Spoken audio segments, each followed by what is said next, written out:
Hello guys, I hope you all are doing well. So today's video is gonna be about the play The Death of Salesman. So let's get right into the video. So Death of Salesman एक play है जो कि अर्दर Asher Miller के द्वारा लिखा गया है. First of all, I'm gonna to discuss about the theme of the play. Theme of Death of a Salesman. This is a master question which would frequently asked in exam. So let's get started. Death of Salesman by Arthur Asher Miller. Theme of the play. Death of salesman explore करते हैं main theme of American dream के main theme को, और कुछ minor theme भी included है जैसे कि abandonment, betrayal, reality and illusion. तो चलिए डिस्कस करते हैं इस प्ले के मेन थीम को. American dream. इस play the death of salesman की डोमिनेंट थीम अमेरिकन ड्रीम है. अमेरिकन ड्रीम के अकॉर्डिंग अमेरिका के हर एक सिटीजन बिलीव करते हैं कि अमेरिकन ड्रीम अलाउ करते हर एक इंडिविजुअल को एक इक्वल अपॉर्चुनिटी देते हैं सक्सेस और प्रॉस्पेरिटी अटेंड करने के लिए through hard work, determination and initiative. Willy Loman जो कि सेंट्रल प्रोटैगनिस्ट है इस प्ले का, वो इक्वेट करते हैं सक्सेस को being well like by all. Willy Loman के अकॉर्डिंग सक्सेस का मतलब ये है कि एक इंसान को पसंद किया जाए पीपल्स के द्वारा, ज़्यादा से ज़्यादा पैसा हो इन कंपैरिजन फ्रॉम अदर और वेल सेटल्ड हो. उनके हिसाब से यही तीन चीज़ सक्सेस है: पीपल्स के द्वारा पसंद किया जाना, having enough money in comparison from other और वेल सेटल्ड. जैसे कि एबिलिटी एक इंपॉर्टेंट क्वालिटी होती है सेल्समैन के लिए. जैसे विली लोमैन जो कि एक सेल्समैन है, फिर भी वो एक डिज़ायरेबल सक्सेस अटेंड नहीं कर पाया. उसके कॉन्ट्रास्ट में बात करें तो उनके नेबर चार्ली जो कि एक कंफर्ट लिविंग को इस्टेब्लिश किए हार्ड वर्क के थ्रू. बर्नार्ड चार्ली सन, चार्ली का बेटा बर्नार्ड जो कि एक सक्सेसफुल लॉयर बन के आया, और वही विली का बेटा बिफ और हैप्पी जो कि अपने फादर के आइडिया में पले बड़े थे. उनके हिसाब से being well like by other is all that matter at the end, have not fun any professional success. वो लोग इस आइडिया में पले बड़े कि दूसरों के द्वारा पसंद किया जाना इज ऑल दैट मैटर, यही चीज़ है जो कि मैटर करता है, और एंड में वो लोग कोई भी प्रोफेशनल सक्सेस अटेंड नहीं कर पाते हैं. विली लोमैन का सिंपलिस्टिक व्यू था अमेरिकन ड्रीम को लेकर. वो सोचते थे कोई भी एक इंसान जो गुड लुकिंग हो, कैरिस्मेटिक हो और दूसरे के द्वारा पसंद किया जाए, इसके थ्रू हम लोग सक्सेस डिजर्व कर सकते हैं और नेचुरली ये हम लोगों को मिल भी जाता है. विली के डेड ब्रदर बेन उन्हें इन्फ्लुएंस किए थे इस लाइफ ट्रैजेक्टरी के लिए. विली लोमैन ने इस फिलॉसफी को यहाँ तक खरीद लिया था कि वो एक अच्छे लाइफ को इग्नोर करना शुरू कर दिए थे. वो नेग्लेक्ट करने लगे थे what the good life actually means. एक अच्छा लाइफ किसे कहते हैं, जैसे कि love of family, peace, dignity in society due to behaviour. ये सब चीज़ एक इंसान को अच्छी ज़िंदगी देती है. पर अपने सक्सेस को पाने के लिए विली की होप ये थी कि वो अपने फैमिली को मनी सिक्योरिटी दे सके. ट्रैजिक कॉमेडी के प्ले के थ्रू आर्थर मिलर ने विली के कैरेक्टर के थ्रू डेमोन्स्ट्रेट किया है कि कैसे अमेरिकन ड्रीम और उसकी एस्पिरेशनल नेचर एक इंडिविजुअल को कॉमोडिटीज़ बना के रख देती है जो कि सिर्फ पैसों के इम्पोर्टेंस से नापा जा सकता है. इनफैक्ट विली की डेथ जो कि इस प्ले के एंड में होता है, वो एक तूफ़ान होता है अमेरिकन ड्रीम को लेकर. वो अपनी लाइफ को ख़त्म करते हैं ताकि वो अपने फैमिली को मनी सिक्योरिटी दे सके अपने लाइफ इंश्योरेंस के. Abandonment. Willy life chart suggest करती अबैंडनमेंट कोर्स को, जिसकी वजह से उनकी सारी उम्मीदें खो गई थी. विली के फादर उन्हें और उसके भाई बेन को छोड़ दिए थे जब विली बच्चे हुआ करते थे. विली के पास उस टाइम ना ही कोई फाइनेंशियल सपोर्ट था, ना ही कोई सोसाइटल सपोर्ट था. बेन उसके ब्रदर अचानक से अलास्का सिटी के लिए निकल गए थे विली को अकेला छोड़कर, ताकि वो एक अमेरिकन ड्रीम के मटेरियलिस्टिक विज़न से बंध जाए.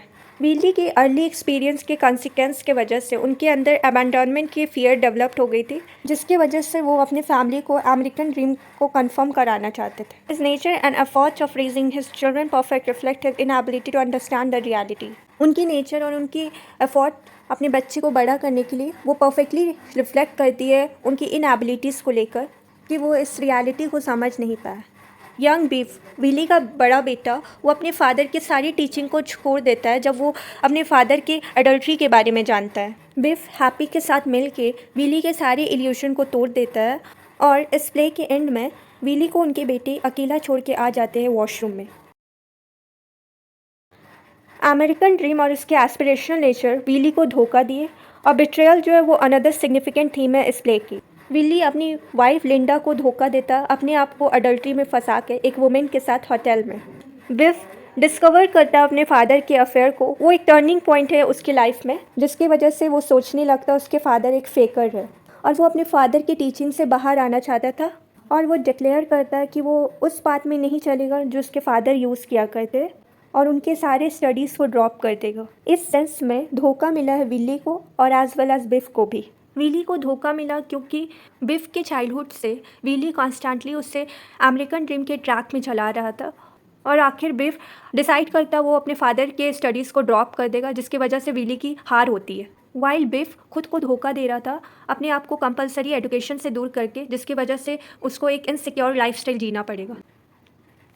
रियलिटी एंड इल्यूशन, ये प्ले रिप्रेजेंट करता है अनदर माइनर थीम को, रियलिटी और इल्यूशन के। विली लोमैन के सपने ये थे कि वो सक्सीड करेंगे या उनके बेटे अच्छे काम करेंगे in the case of his failure. His dream of possessing wealth and living in luxury life is all an illusion that he cannot see becoming a reality in his lifetime despite his claim for Willy's success was life and life has been just a success। उनका dream ये था कि वो एक well और luxurious life को जिए। ये सारा एक इल्यूजन था जो कि कभी वो रियलिटी बनते हुए नहीं देखे अपने लाइफ टाइम तक। इसके बावजूद भी वो कहते रहते थे विली के लिए सक्सेस लाइफ है और लाइफ जो है वो सिर्फ सक्सेस है। वो अपने ड्रीम को रियलिटी में बदलना चाहते थे। उनकी स्ट्राइविंग अमेरिकन ड्रीम को अकम्प्लिश करने के लिए वो अपने बेटे को एम्बिशियस बना दिए।